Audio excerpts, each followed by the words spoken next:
नमस्कार। आज यहाँहरु समक्ष निकै लामो समय पछाडि अर्को भिडियो ब्लग लिएर उपस्थित भएको छु। तीनटा विषयहरु विशेष चर्चित छन् अहिले करेन्ट अफेयर्सको रूपमा। एउटा चाहिँ हाम्रा दुईटा ठूला छिमेकी राष्ट्रहरुले व्यापक रूपमा ऊर्जा संकट रहेको जनाएका छन् र दुईटै ठूला अर्थतन्त्रहरुमा आएको ऊर्जा संकटले विश्वव्यापी रूपमा आर्थिक वृद्धिमा अर्को को अवस्थामा मन्दी आउन सक्ने सम्भावना सम्बद्ध निकायहरूले चाहिँ प्रेडिक्ट गर्न अथवा भविष्यवाणी गर्न थालिसकेका छन्।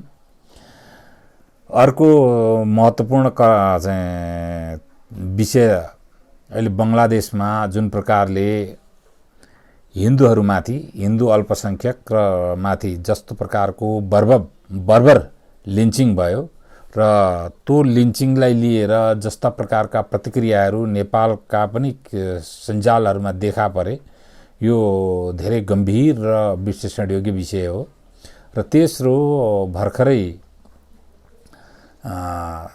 मात्रै यो विजयादशमीको शुभकामना दिने क्रममा विस्थापित महाराजको जुन प्रकारको राजनीतिक वक्तव्य आयो, भिडियो सन्देश आयो, त्यसले पनि नेपालको राजनीतिमा एक किसिमको तरंग उत्पन्न गरेको छ र यी तीनटा विषयहरु यहाँहरु अहिले धेरैले तीनटा विषयप्रति जिज्ञासा राखी पठाउनु भएको छ र पहिलो यो भिडियो चाहिँ हाम्रा दुईटा छिमेकी राष्ट्र र अरु केही राष्ट्रहरुले भोगिरहेको जुन अहिलेको ऊर्जाको संकट र इन्धनको संकट छ त्यसलाई लिएर बनाएको छु। भर्खरै मात्रै चीनलाई लिएर अन्तर्राष्ट्रिय सञ्चार माध्यमहरु र अन्तर्राष्ट्रिय अध्ययता संस्थानहरुले एउटा भविष्यवाणी गरेका छन्। अब अहिलेको यो जुन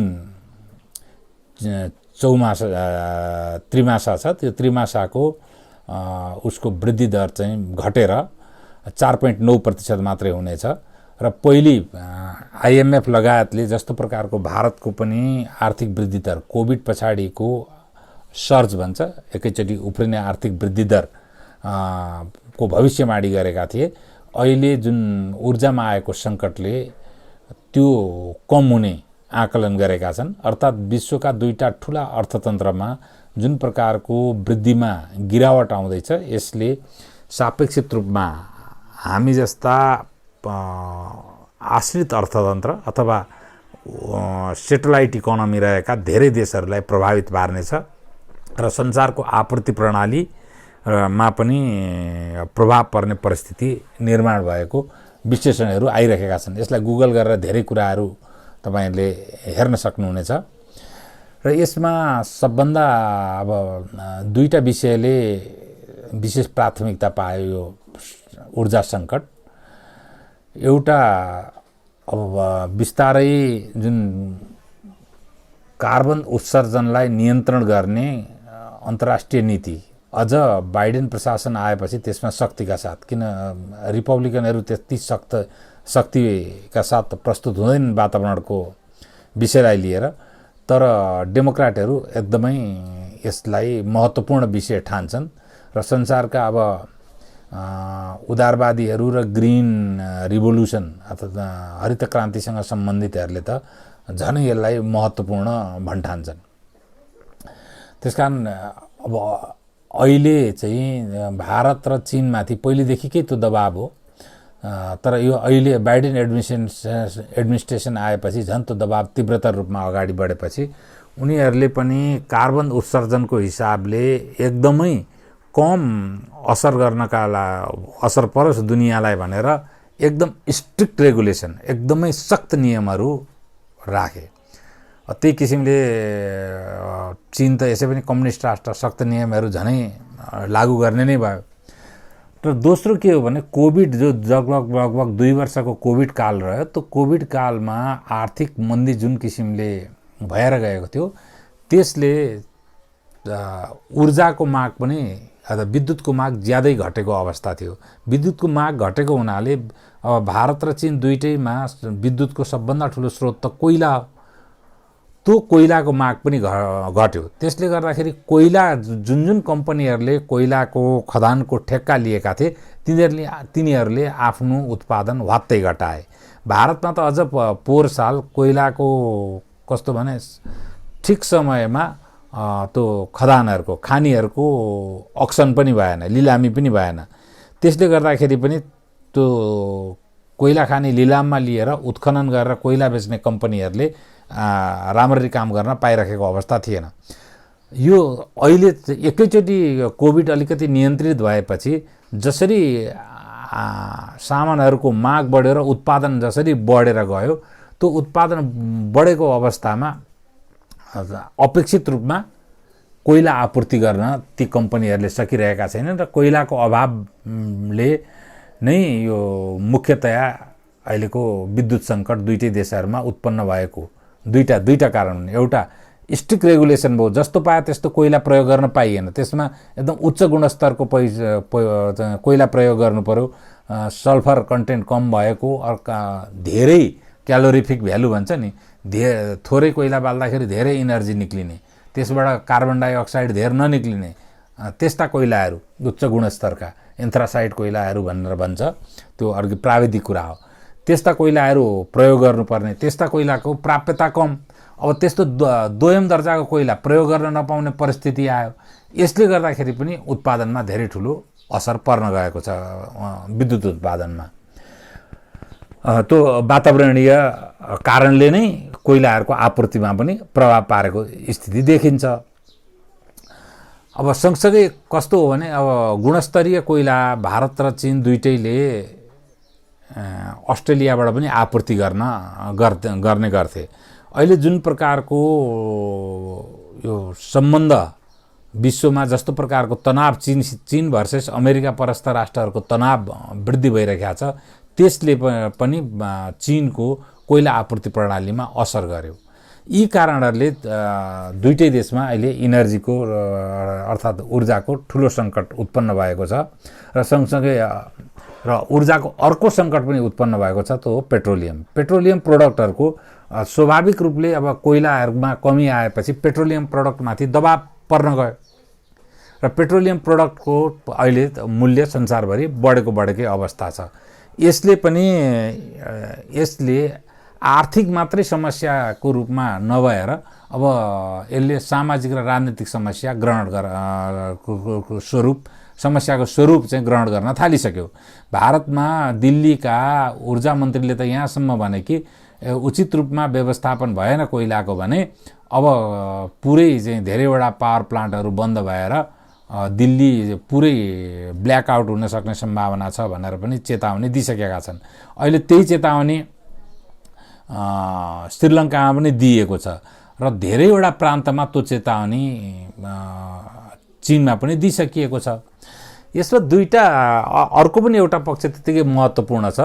कोइलालाई विस्थापन गर्दाखेरि महत्त्वपूर्ण स्रोत अहिले भइरहेको सबभन्दा महत्त्वपूर्ण स्रोत दुईटा। एउटा महत्त्वपूर्ण स्रोत एलएनजी लिक्विफाइड नेचुरल ग्यास, अर्को महत्त्वपूर्ण स्रोत भनेको हेभी मेटल अथवा युरेनियम एटमिक इनर्जी। यी दुईटै कोइलालाई विस्थापन गर्नलाई जुन किसिमले तीव्रताका साथ यी दुईटै स्रोतबाट इनर्जी निकाल्नलाई भारत र चीनहरू लागिरहेका थिए, त्यसमा पनि केही रणनीतिक समस्याहरू थिए। एक त हेभी मेटल जुन युरेनियम प्लुटोनियम छ, त्यो दुईटै पनि अमेरिका परस्थ राष्ट्र र अर्को नभए पनि केही रुस परस्थ राष्ट्रहरूबाट सोर्सिङ गर्नुपर्ने।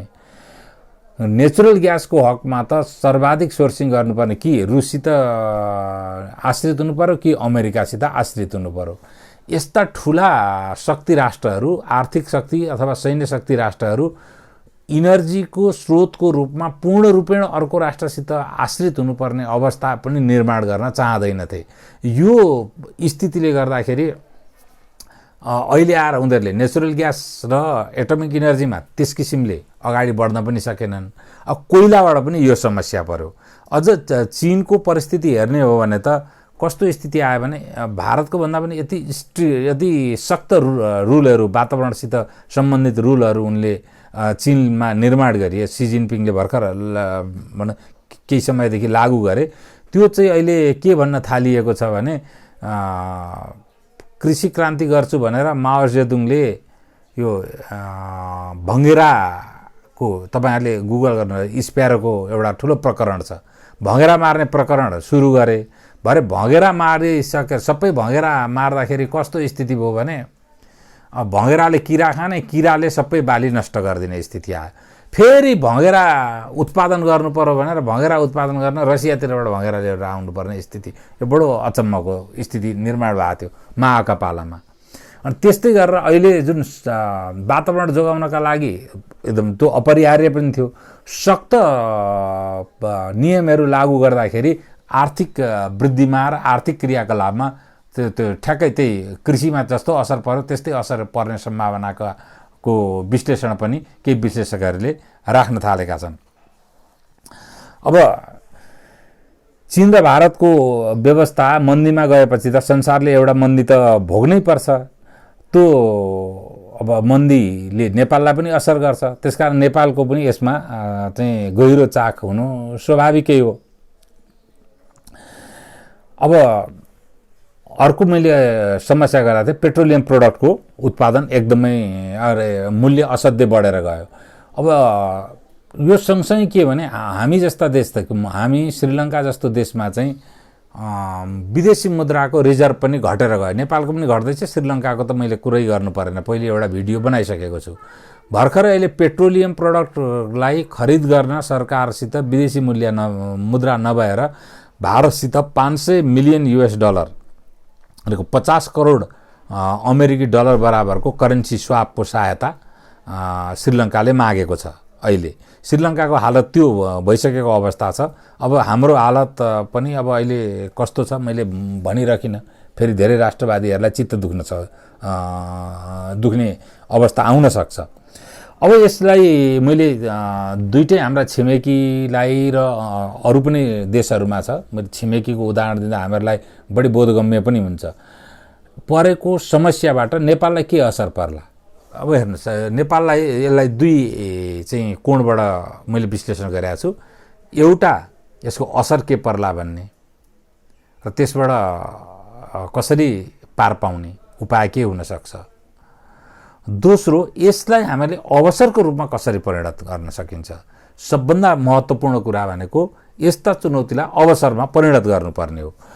पहिलो त पेट्रोलियमको मूल्य वृद्धिले हाम्रो अब समस्त अर्थतन्त्र प्रभावित हुन्छ नै, राजस्व त केही उठ्ला, तर यसले समस्त प्राइस इन्डेक्समा ठुलो परिवर्तन लिएर आउँछ र यसले सामाजिक र राजनैतिक स्वरूप ग्रहण गर्ने नै वाला छ। यो वर्तमान सत्तारूढ गठबन्धन र सरकारका लागि ठुलो चुनौती हो र यसलाई अहिलेकै अवस्थामा नियन्त्रण गर्ने कुनै प्रकारको औजार पनि छैन। अहिलेकै अवस्थामा एउटा ठुलो प्याराडाइम शिफ्ट र एउटा नयाँ एङ्गलबाट सोच्नुपर्छ, तब मात्र यसलाई स्थिर अथवा नियन्त्रित गर्न सकिन्छ। त्यो नेपाली मुद्राको जबसम्म डलरमा पेगिङ हुँदैन तबसम्म चाहिँ यो परिस्थिति निर्माण भइरहेछ। डलरको इम्प्याक्ट मात्रै हुन्छ। अहिले डलर र भारूको चाहिँ एक्सचेन्ज रेट तलमाथि हुँदाको इम्प्याक्ट यसमा पर्दैन र यो बहुत। र अर्को कुरा चाहिँ भारत र नेपालले संयुक्त रूपमा जबसम्म पेट्रोलियम प्रोडक्ट सम्बन्धी पोलिसी बनाएर त्यसमा सरकारले लिने राजस्वको पनि समान नीति बनाउँदैनन् तबसम्म यो मूल्य नियन्त्रण हुने अवस्था देखिँदैन। यो धेरै ठुलो सामाजिक, अहिले मोदीलाई पनि ठुलै समस्या भएको छ, अब नेपालमा पनि समस्या त छ नै, तर नेपालमा हामीहरूलाई राजनैतिक समस्या नै बढी टेसिलो लाग्छ, अलिकति स्वादिलो लाग्छ। यस्ता समस्याप्रति हामी कम गम्भीर हुन्छौँ। गम्भीर भए पनि यो फकत नारामा सीमित हुन्छ। यसलाई समाधानका कुराहरू विरोध गर्नेले सायदै सुझाउँछन् र सरकार पक्षबाट पनि समाधानका विषय सायदै अगाडि आउँछन्। अब नेपालमा अर्को असर के पर्न सक्छ भने अब भारत इनर्जी क्राइसिसमा गइसकेपछि त स्वाभाविक रूपमा नेपालको पनि त लोड सेडिङ त भारतैबाट इनर्जी अहिले विद्युत लिएर आएर भइरहेको छ। वितरण ग्रिडहरूबाट पनि आइरहेको छ, वितरण नेटवर्कबाट पनि धेरै ठाउँमा। अब अहिले मुजफ्फरपुरबाट ढल्केवरसम्म चाहिँ भारतबाट इनर्जी नल्याउने हो भने काठमाडौँमा अहिले पनि लोड सेडिङ हुन सक्ने सम्भावना छ। नेपालमा जो जलविद्युत उत्पादनहरू भएका छन् तिनीहरूलाई प्रसारण लाइन 5 वर्षदेखि एउटा कुनै प्रगति भएको छैन। 5 वर्ष अगाडि जुन टेन्डर लगाए तिनीहरू पनि कम्प्लिट गराउन सकिरहेको अवस्था छैन। विद्युत प्राधिकरणको अब के भन्ने, यति लथालिङ्ग र भताभुङ्ग छ। अनि भारतबाट आयातित बिजुलीबाट हामीहरूले लोड सेडिङ अन्त गरेका छौँ र इन्डस्ट्रियल सप्लाई पनि व्यवस्थापन गरेका छौँ। यो अवस्थामा नेपालले पनि विद्युतको सङ्कट भोग्न सक्छ। भारतको आपूर्ति प्रणाली र भारतमा विद्युत सङ्कट उत्पन्न भयो भने त्यसकारण नेपालले यो धेरै नकारात्मक परिस्थिति भोग्न सक्ने सम्भावना छ यसमा। अर्को दोस्रो चाहिँ अब फरेक्स रिजर्भ हाम्रो पनि फरेन एक्सचेन्जको जुन वैदेशिक मुद्राको हाम्रो भण्डारण छ त्यो भण्डारण पनि घट्दै गएको अवस्था छ र तुरुन्तै ठुलो कर्जा पनि लिएर आउन सक्ने अवस्था भइरहेको छैन। यो पनि एउटा सङ्कट सँगसँगै हामीहरूले भोग्ने अवस्था छ। अब संसारमा अब पेट्रोलियम प्रोडक्टको मूल्य वृद्धि हुँदै गरेपछि त त्यसले त अब डलर पनि त बढी तिर्नु पर्यो, त्यसमा पनि डलर बढी कन्ज्युम हुन्छ। र यो अवस्था यी 3-4वटा हामीहरूले नकारात्मक अवस्था भोग्नुपर्ने हुनसक्छ। तर यी नकारात्मक अवस्थाका बिचमा पनि हामीले कसरी यसलाई अवसरमा परिणत गर्न सक्छौँ त भन्दा हामीले सुझबुझपूर्ण किसिमले केही नीति निर्माण गऱ्यौँ र अब अगाडि बढ्यौँ भने यसलाई अवसरको रूपमा पनि परिणत गर्न सक्छौँ। र पहिलो अवसर के हुन्छ भने हामीहरूले यसलाई रिजर्भयरको लागि अब आन्दोलनकै रूपमा सरकारले र जनस्तरबाट पनि अगाडि बढ्नुपर्छ। जलाशययुक्त आयोजना हामीहरूले जति चाँडो निर्माण गर्न सक्यौँ त्यसले के हुन्छ भने भारतको र बङ्गलादेशमा जुन पिक आवर, बेलुकाको पिक आवरको समय छ त्यो पिक आवरमा हामीहरूले जलाशयबाट बिजुली दिन सक्छौँ। यसले पुरै हामीहरूले भारत रको गङ्गा उपत्यका र बङ्गलादेशको यो विद्युतको आपूर्ति प्रणालीमा हाम्रो वर्चस्व स्थापित हुन्छ। र यो वर्चस्व स्थापित हुनु भनेको अहिले हामीहरू जब राष्ट्रवाद भनेर जहिले तहिले करा गरेका छौँ, राष्ट्रवादको मानकमा पनि यो ठुलो रणनीतिक लाभ हो।